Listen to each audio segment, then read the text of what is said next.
like, I'm not giving it up anymore.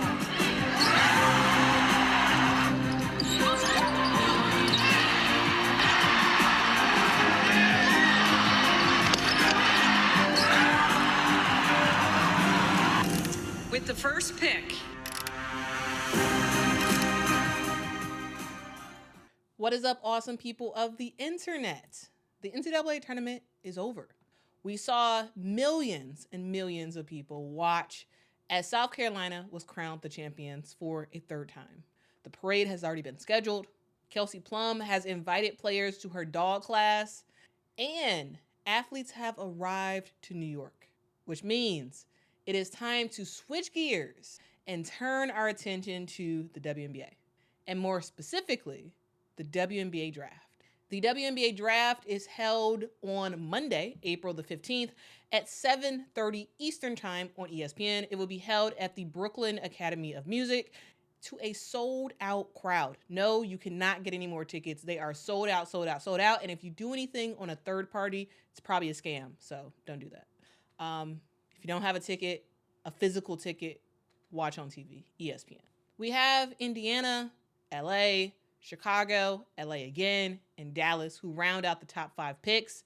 And there are 15 draft prospects who are invited to actually be at the draft in person to see where they will land. Now, before all of this happens on Monday, let's get into some of the biggest names that are going to be in the WNBA draft. No, I am not giving you my mock draft. I will give that to you tomorrow when me and Mom do a live stream special talking about the draft. But before that happens, I do want to just give you all a level set of who's in the draft and also what we can expect from some of these players. Where I'm going to talk about a lot of the positives that they bring to the table, as well as one thing that I think that they can all improve on. All right, now let's get to talking about these players. We start with the presumptive number 1 draft pick in Caitlin Clark. Caitlin Clark is a 22-year-old 6-foot point guard, and she's box office. She won the D1 Player of the Year title 2 years in a row. She is the all-time leading scorer in NCAA history. She passed Diana Taurasi for the most three-point field goals in NCAA tournament history. She passed Tamika Johnson for the most career assists in NCAA tournament history. A whole lot more accolades and records set this year for Caitlin Clark. She finishes her collegiate career averaging 31.6 points a game, 8.9 assists, and 7.4 rebounds a game this season. And she also helped her team to make it all the way to the championship game for a second time, 2 years in a row, before they ultimately lost this year to South Carolina.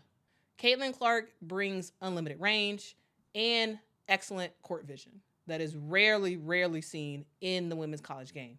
So, with all of that, it makes sense that she will be the number 1 pick in the WNBA draft. As a growth area for Caitlin, I do believe she needs to work on her overall defense when she goes to the WNBA. Next up, we have Camila Cardoso, a 22-year-old, 6'7" center who is about to make a team really happy. And that's because, 1, you can't teach height. And 2, when Camila is playing at her best, she is unstoppable in the paint. You've seen this in the NCAA tournament. We've seen it in SEC play. When Camila has her eyes set on scoring, you're not going to be able to stop her. We've seen Camila play her last 3 seasons at South Carolina. Before that, she started off her college career at Syracuse. And with South Carolina, she won 2 national championships, by the way, including this year. And we saw growth from her year after year after year, culminating in this season when she was South Carolina's main post threat. And what did she do? Well, she shined. She was named the most outstanding player of the Final Four. She was on the AP All-American second team and lots of other honors as well. All right, not only can Camila score the basketball, averaging 14.4 points a game this season, but also she's an elite rebounder as well, grabbing 9.7 boards a game this season. And we can't forget her ability to defend and either block a shot or severely alter a shot. This year, she averaged a total of 2.5 blocks per game. And if you don't know, now you know Camila is from Brazil and she has substantial senior national team experience, which will for sure help her ability to make an impact in the WNBA right away. For Camila, the one thing that she does need to work on is her efficiency at the rim. She can score, absolutely, but sometimes she misses bunnies that she should otherwise make right away.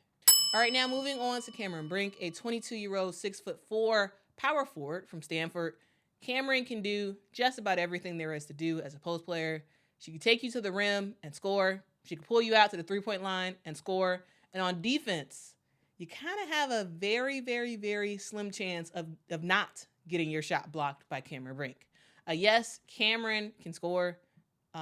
She's averaged 17.4 points a game this season. But not only can she score, but she is a defensive juggernaut.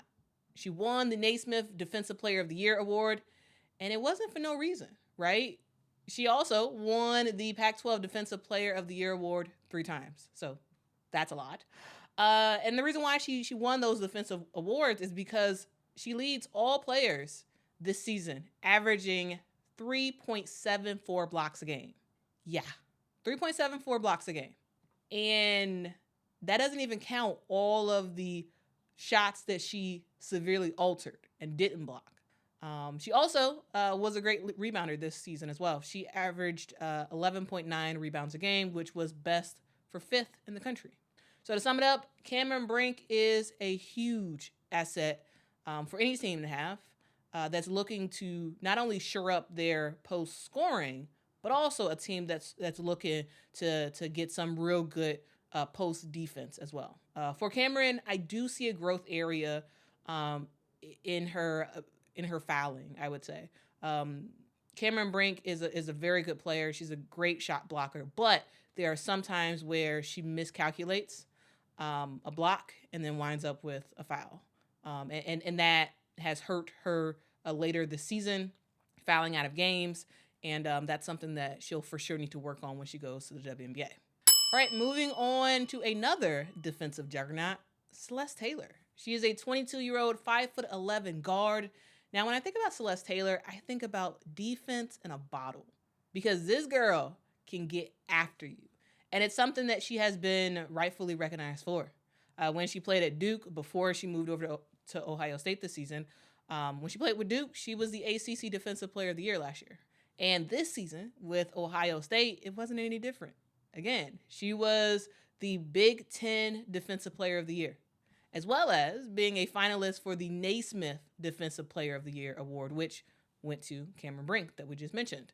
And the reason why Celeste Taylor has been honored so much when it comes to defense is because she's going to get after you on defense. And if she's not stealing the ball from you, by the way, she did average 2.5 steals a game this season. But if she's not stealing the ball, she's making you work for everything on offense.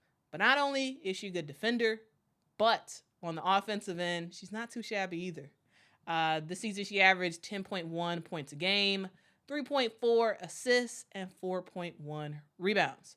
Celeste has proven that she can score, but consistency on the offensive end is a room for growth for Celeste when she goes to the WNBA. All right, and now moving over to Celeste's teammate in JC Sheldon. JC Sheldon is a 23-year-old, 5'10" point guard who stayed in state to attend college at Ohio State and is paved off. She has thrived at Ohio State. And not only has Celeste been Ohio State's best scorer, but she's also been their leader. This season, JC averaged 17.8 points a game, 3.8 assists, and 3.2 blocks. She is an all-around good player who shoots it pretty efficiently and has scored some huge high-pressure buckets. She also isn't bad on defense either, averaging nearly 2 steals a game. Now, the thing about JC is her work effort and her ability to just outwork everybody. This season, she was a finalist for the Nancy Lieberman Award, which goes to the top point guard every year. All in all, JC's a great player, but an overall area for her to further develop in the WNBA is her three-point shooting. And continuing on, we're going to go down south to the Bayou Barbie herself in Angel Reese. Angel Reese is a 21-year-old, 6'3" power forward who is just a household name. She bursted onto the scene and became a household name last season during the NCAA tournament, and she continues to live up to the increased pressure. This season, Angel Reese averaged 18.6 points a game, leading the SEC. And, of course, it wouldn't be Angel Reese if she didn't have a lot of double-doubles. She averaged 13.4 rebounds a game, again, leading the SEC in that metric as well. She was so great that she was the SEC Player of the Year this season. Angel Reese has a rare talent. She has the ability to accurately guess where the ball is falling on the rim and jumping up faster than her opponent to grab the rebound. That's why she has so many rebounds every game. But not only that, Angel Reese brings a competitive fire to the game, and she's going to give it all that she has. She's going to leave it all on the table, and that's something that is a huge, huge pro about Angel Reese. One thing that I would say for growth for Angel is it's a similar thing to Camila. It's her efficiency at the rim. There are times where Angel Reese misses a bunny shot that she absolutely shouldn't miss. Yes, a lot of times she does get that rebound and gets it back up, but still, you're not likely going to have a lot of second chance points in the WNBA. Yes, you had that in college, and yes, it worked out for you, but the WNBA is a whole nother beast, and you may not get those second chance opportunities, so it is important for you to be able to finish right off the bat. Now moving on to Alysa Peely. She's a 22-year-old, 5'10". Yes, I did say 5'10". I know she's listed at 6'2". She is not 6'2". She is 5'10". Don't let her published height fool you. And if you don't believe me, here it is from the horse's mouth. Especially like being at the position I'm at and being 5'10". Right. Which I think you're listed at 6 foot, right? I'm listed at 6'2". I came here, the first thing they put 6'2" on was my commitment picture. And then everybody sending me the pictures like, dang, you grew 2 inches? I was like, no, I didn't tell them to do all that. I don't know where those came from. But yeah, we fighting on that live. Let's go. I'm a good 5'10", man. All right, again, Alysa Peely is a 22-year-old, 5'10" forward from Utah. Now, if you watch any of Utah games this season, you know that Peely is a beast. You know what she can do. She has some of the best footwork I have ever seen when it comes to a post player, even though most likely she would not be a post player going into the WNBA. She has an ability to dance around bigger players in the paint and get a shot off and get it to fall. Also, she's a player that can also bring you out and knock down some threes as well. This season, she's averaged 21.4 points a game and 6.6 rebounds a game. And she was so good that she won the Pac-12 Player of the Year award. And because of her height, as I said, Peely is likely going to transition into a small forward position in the WNBA. And with that, she will need to work on her quickness on defense because she's going to have to be able to keep up with quicker guards in the WNBA. But Peely is a player that should be able to find her way on any squad. All right, now let's stay in the Pac-12 for a little bit longer, and let's talk about UCLA's Charisma Osborne. She is a 5'9", 23-year-old shooting guard. This season, Charisma Osborne averaged 13.9 points a game, 5.2 rebounds a game, and 4 assists. She was a finalist for the Shooting Guard of the Year award, which is called the Ann Myers Drysdale Award. She's a finalist. She didn't win that, but being a finalist, it really just shows how beneficial she has been to UCLA. She's a player that can shoot the ball. Yes, she didn't average the most points ever. 13.9 isn't the most points, but she can score, especially from 3. But I think in order for her to make it in the WNBA, she's going to really need to outwork her teammates to make a roster. Yes, Charisma Osborne was great at UCLA. Yes, she hit huge buckets to help UCLA win games this season. However, I think she has to be able to step it up another notch when she goes to the WNBA because she's going to have to outwork these veteran teammates to actually make a roster spot. This is one of the tough things that we will see throughout the draft is we will see players who are baller players who are very, very good in women's college basketball that will not make it in the WNBA, because the WNBA is a different beast. There's only 144 players maximum that can play in the league at one time. So that's one thing that I think she will just have to outwork everybody in order to make a spot for herself, because she is talented, absolutely. But the question is her offensive firepower enough to make a roster? I think that's the big question. All right, moving on to Nneka Ogwumike. She is a 23-year-old, 5'11" guard. Nneka Ogwumike is a player who is defensive minded. If you saw the Final Four game between UConn and Iowa, you know what Nneka Ogwumike can do on defense. She effectively shut down Caitlin Clark in that game, and it was like white on rice. She was all up in her grill, and she made one of the best players. She made the best player in women's college basketball sweat, and that's something that no one has really done this season. And that's what Nneka Ogwumike can do. She can play some defense. She can get after you. She was the Big East Defensive Player of the Year for 2 years, and she helped her team. She helped her team out, being one of three upperclassmen for the majority of the season for UConn. She helped them reach a Final Four for the third time in her college career.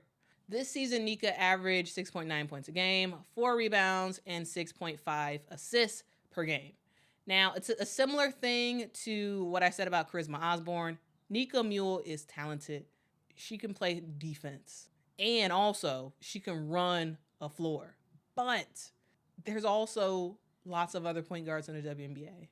And so she's going to have to be able to outwork them and earn herself a roster spot, because it's going to be hard for sure for her to earn a spot. But she does have a lot of experience. She has proven to be a very good player, but it really is going to be her outworking everybody else to get not only get drafted, but to play well in training camp and to actually be able to make a roster when the season starts. All right, moving on to Elizabeth Kitley. Elizabeth Kitley is a 22-year-old, 6'6" center.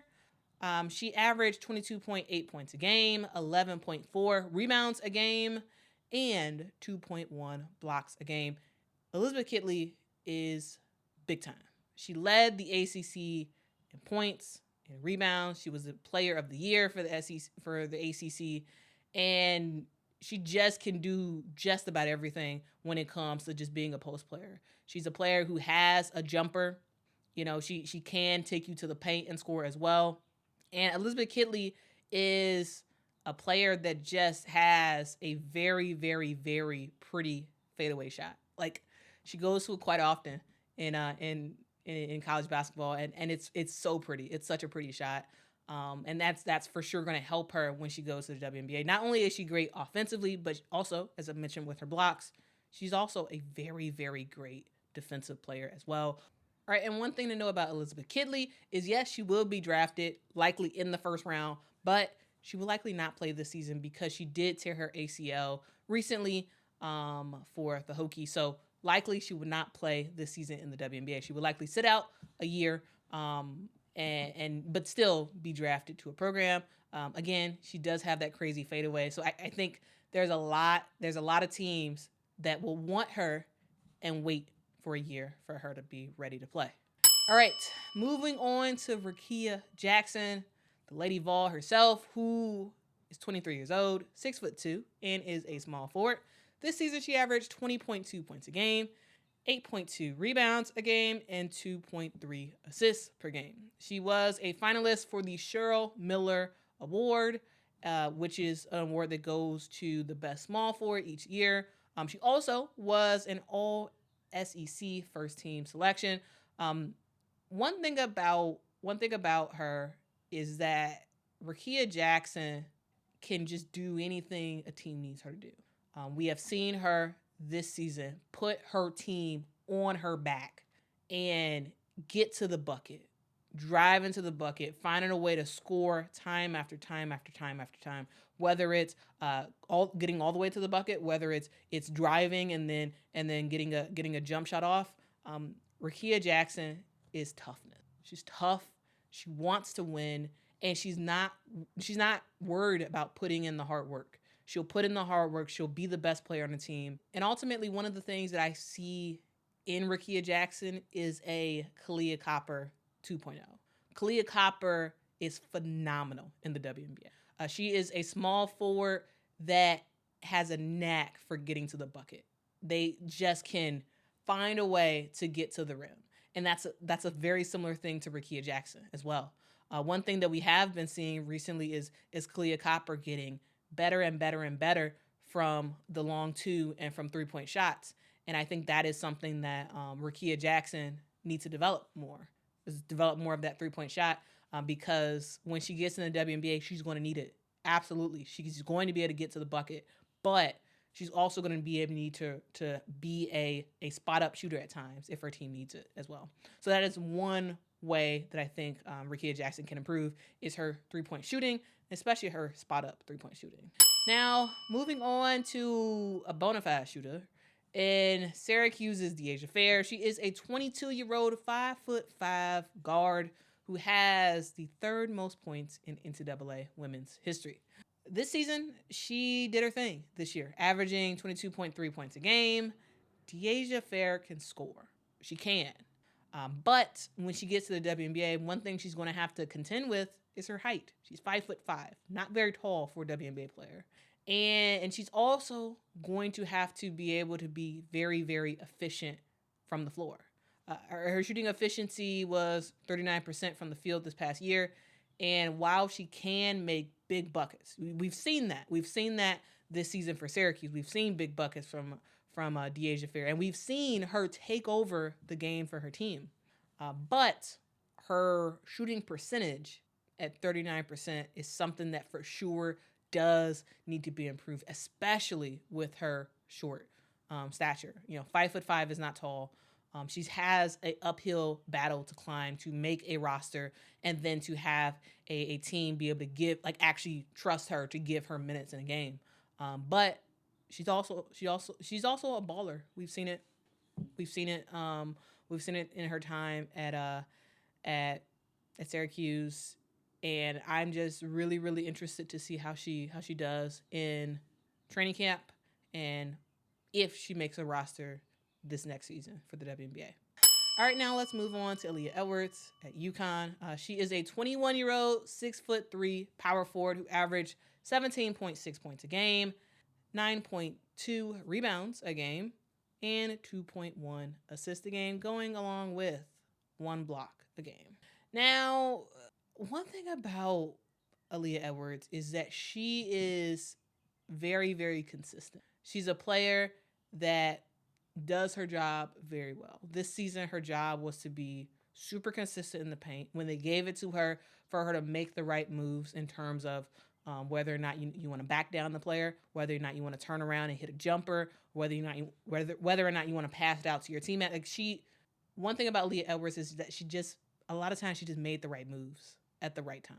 And that's something that's going to bode well for her, especially as she comes into the WNBA. She was a finalist for the Best Power Forward award for the year. She also has a lot of international experience, which is going to help her in the WNBA. And in my opinion, which is going to keep her on a roster. She has a lot of senior experience with the Canadian national team. And guys, we talk about how it's hard to make a roster. We talk about just different qualities that players have to be able to stand out from their veteran teammates. And having international experience is huge. And it's not just international experience, because a lot of American players have that. But a lot of them have it on the junior national team. With players like Camila Cardoso and Aliyah Edwards, they've played a lot on their senior national team. And that's really, really going to help them stand out from the competition and really up their game because they have played against WNBA caliber players with their national teams. And that's something that is very, very huge. Again, I talked about Camila earlier and how that's beneficial for her, but it's also very, very beneficial for Aliyah Edwards as well, and will get her on a squad this season.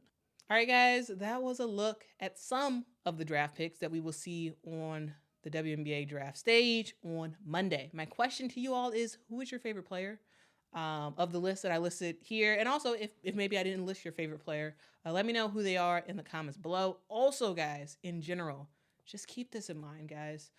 I kind of talked about it during the stream. And also, guys, I do just want to remind everybody that the WNBA has a small number of rosters. Again, 144 maximum. Likely, it would be less than that because 144 means that all 12 teams have 12 players. A lot of teams sometimes end up having 11 players because that's how it works with the salary cap. So there's not that many opportunities for rookies to actually make a roster. It's possible that, and actually it's likely that most of the names that we hear called on Monday will not be on a team come June. They won't be. Not because they're not good. They are. It's because there's not that many roster spots. There are veterans who have been in the WNBA for a long time. Grown women who know how to battle and know how to get themselves on a roster spot. And that's who these players are going up against. These are 22-year-old players who, for the most part, are going against 26, 27, 33-year-olds. You know, they're going against older players who just know the game. And yes, while some of them will make a spot, a lot of them won't. And so I think it's important for, if you're a fan of a player who does not make it to an actual WNBA roster this season, I hope that you stay with that player. Likely the player will go overseas and play and get better and hopefully try their hand at making the WNBA again. But guys, remember also in 2025, we will have a new team, a Bay Area team in the WNBA. So that will help with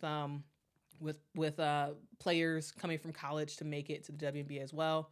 But yeah, I did just want to say that because I don't want you all to get disheartened if your player gets drafted and you're all excited and then training camp starts and then they get waived. It's the nature of the beast. That's how the WNBA runs. It is the best of the best women's basketball players in the world who play for the WNBA. And so it's not a guarantee. It's not a guarantee at all, which is why I think it's so important for players while they're in college to work on every single aspect of their game. So that way there's no reason for a GM in the WNBA to say, hey, I'm sorry, I got to let you go. But yeah, that is the video, guys. I hope you all enjoyed it. I hope you learned something about some of the players that I talked about, guys. Meet me right here tomorrow. Me and my mom will have a draft preview where we will talk about where we put players along our draft, our mock draft. And guys, if you are wondering, oh, was there like an order to how she was saying names? No, I was saying it very random. So besides Caitlin Clark, I think that's the only one that we know for sure is going to be a number one pick. But the rest, you will find out my picks tomorrow at 3 p.m. Central Time. Me and Mom will be right here. All right, so I hope you all can join us for that. Also, if you noticed, I got a new do today. So let me know what do y'all think? This is like my real hair. This is my hair without braids. Let me know what you think about it. Maybe I'll keep it up for longer, or maybe I'll go back to braids. Who knows? If you have suggestions, let me know in the comments. Anyway, thank you all so much for watching. And until next time, guys. Bye.